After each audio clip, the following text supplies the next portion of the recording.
Hi, it's Rachel with Stirring the Deep.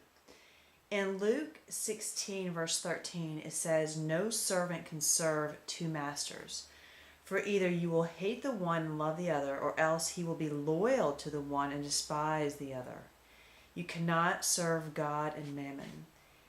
And mammon is riches, treasures. I want to dive into this verse a little bit because it is central to our purpose here in this earth and in this life. You have the two, that God and mammon, that you cannot serve both. You're going to either be loyal to one or loyal to the other, right? You're going to hate the one and love the other. God, when your life is serving God, when you are centered on God, what you are centered on is seeking to attain the divine character of the divine, the character of God. And these are all the attributes of God that we talk about: holiness, righteousness, purity, mercy, compassion, gentleness, long-suffering, love, harmony, peace, rest. All of these things, truth, all of these things are the characteristics of God.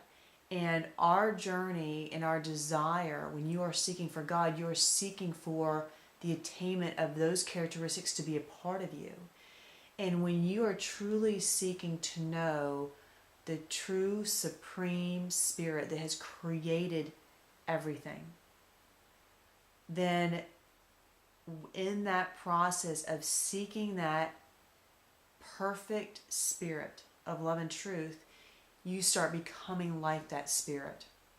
It's like anything that you do in your life. When you start absorbing and learning, and whatever area it is, it starts becoming a part of you. That's the same thing with God. Our bodies are the mediator between the spirit and the physical.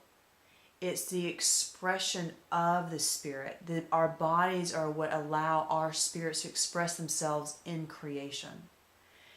And when you are seeking God, the attainment of the divine character, then that is what you're cultivating within your spirit.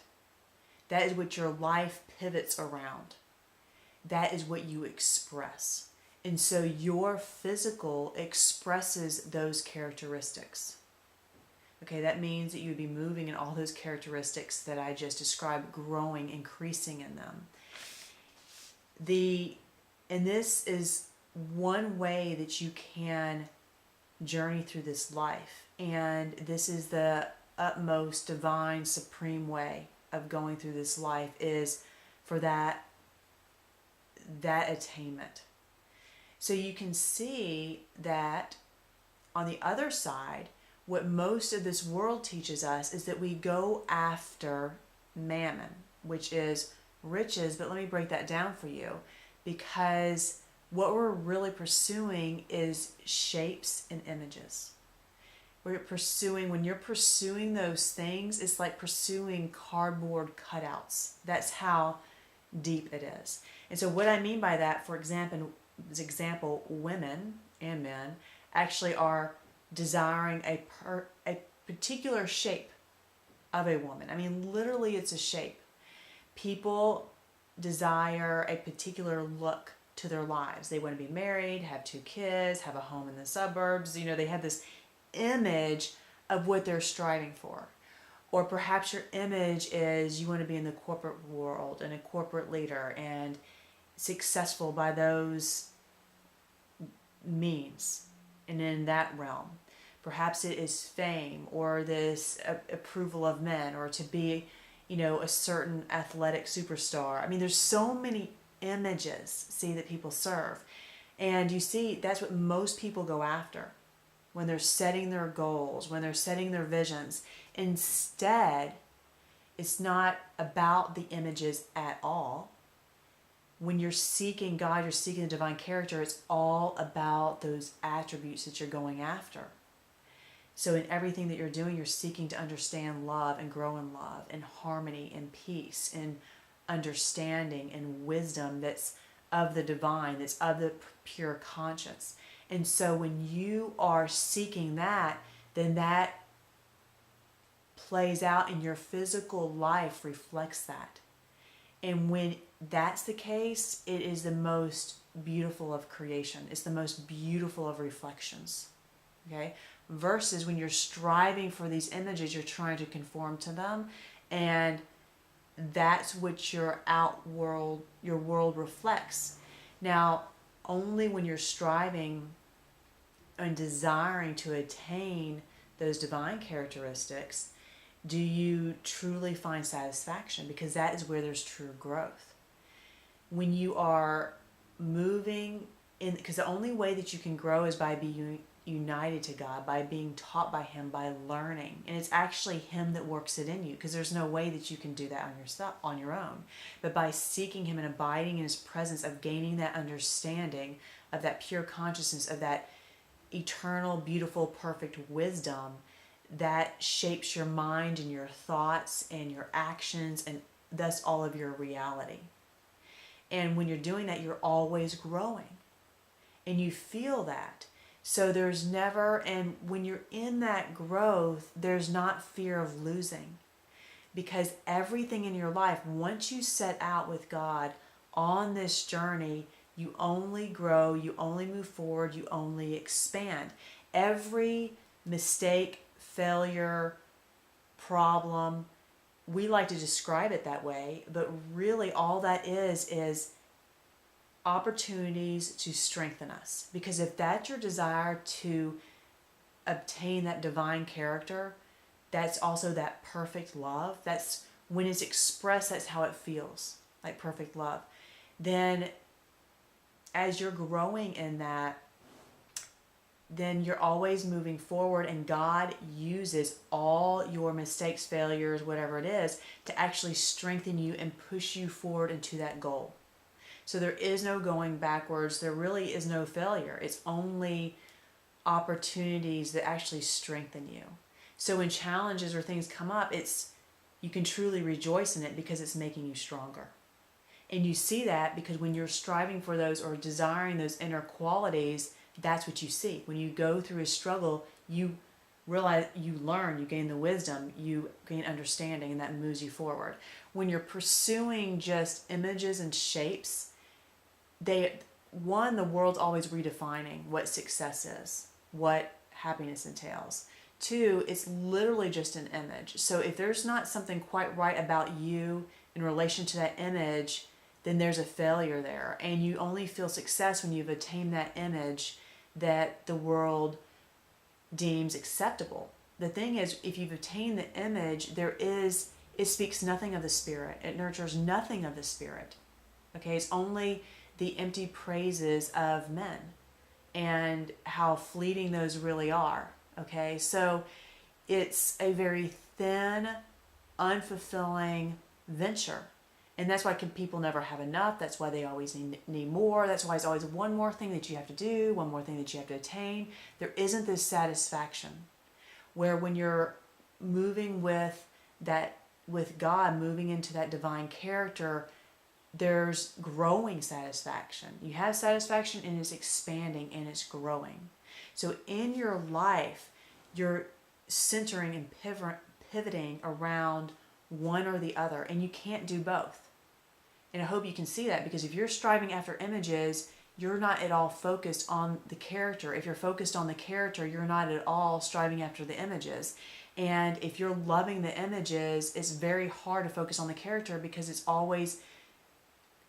contrary to that. You know, the images that they promote practices, ways, habits, all choices that are against the Spirit. Those two things do not go together.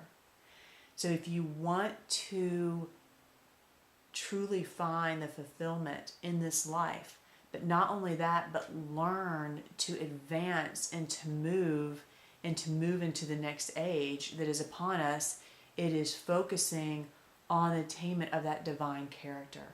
And it comes by that union of you and God, God teaching your spirit, God reworking, recreating your spirit. Our part is just the seeking, the desire that I've been talking about. The other part that I want to mention is that, so when you are seeking after this divine character, one is infinite. So those qualities, that nature, what you're cultivating, moves you to the next age. It moves you into eternity. It's important, it's relevant, it's related to eternity, to infinity, to eternal life. A shape, an image is finite. You can see that in our world. Again, the world defines what's successful, what's beautiful, what's important, and that's changing. It's very finite. The divine character, when you're moving in that, you're moving away from fear, because as I said, when you're always growing and you see how God is using your failures and your mistakes, it's growth, it's strengthening. When you're pursuing just these images, there's so much fear there because you can always lose it. And so there's this great bondage to strive and push at the detriment of so many different things in your life, because there's so much fear bound up in that. When you start pursuing that divine character, the fear starts fleeting because you're also growing in that perfect love, understanding what that is. It pushes out all that fear. The divine character, obviously, you're very, very spirit-minded. You're not, and that's what it means to be spirit-minded. You're focused on the things of the spirit, the eternal things, the infinite qualities, characteristics. When you're flesh-minded, you're very finite-minded focused. You're focused on very much just these things of the world that are very fleeting. Okay? The divine character is, the whole process is cultivated in love. God speaks to you. It's like your pure conscience speaking to you. This is the way that you should go. This is what you should do. It's your perfect intuition.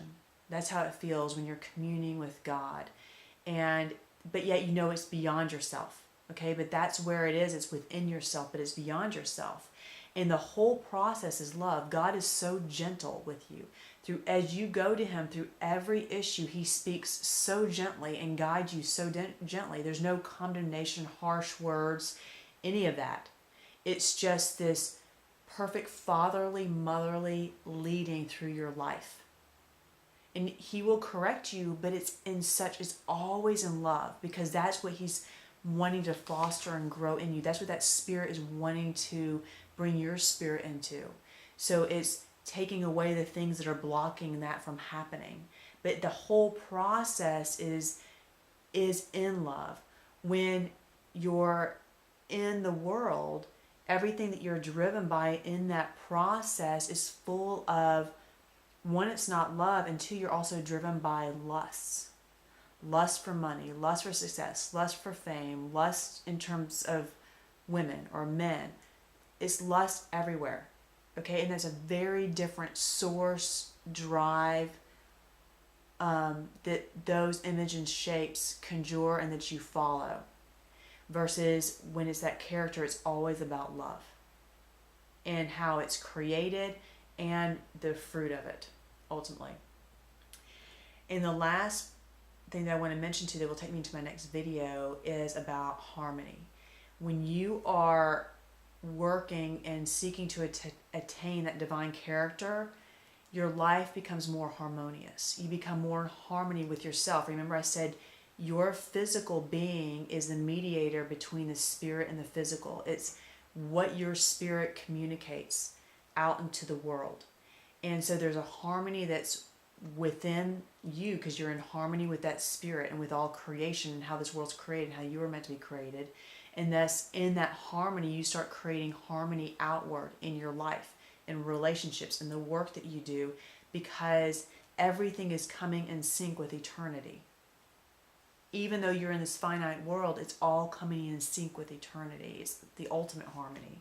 Where when you're in shapes and images and those things that are driven by lust and fear, all it creates is disharmony. Because especially when you're striving for something, that striving often causes you to do things that isn't good for other people. Things that aren't good for other people. Okay, and at the sacrifice of your family, detriment to your own health. You have to step on other people to get ahead.